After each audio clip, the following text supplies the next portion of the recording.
MMO launches have a reputation for being buggy, laggy, crashy messes. So when a game like Rift launches with enough players to cause server queues, has no lag despite massively complicated events, and is full of working, non-broken content, it's bound to turn some heads. Rift isn't super creative or experimental, but it is huge, complex, and very, very polished.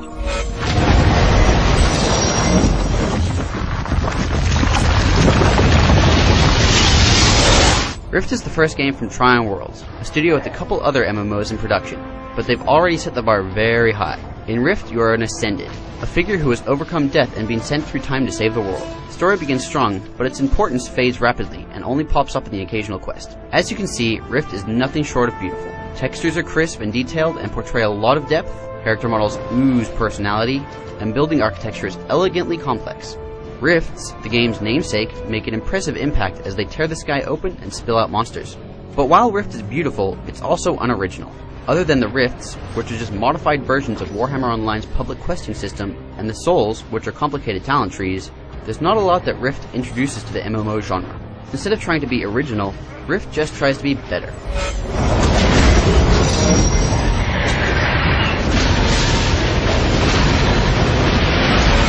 For the most part, Rift succeeds in being better. Everything in Rift is polished. Questing, although a little on the stale side, gently pushes you through the world at a fairly even pace. The Rifts are genuinely fun to participate in, and the invasions can be a total blast. Rift's soul system, although dauntingly complex at first, allows you to have several different playstyle options available at pretty much all times. It's flexible, although the number of abilities you ultimately have to learn can get excessive. But far and away, Rift's strongest aspect is its exploration. Rift actively encourages you to scale cliffs and get where you're probably not meant to go. Artifacts, which can be turned in for vanity items like pets, are carefully hidden all over the world. There's still the occasional invisible wall that impedes your movement, but for the most part, if it looks like you can get somewhere, there's probably a reward waiting for you. There are a lot of PvP options available too, and the maps are well designed and provide regularly interesting games. The game types have all been done before, but the map layout really emphasizes the use of choke points, range advantage, line of sight, and control skills. The only real letdown in Rift's extensive list of features is the crafting, which is average at best.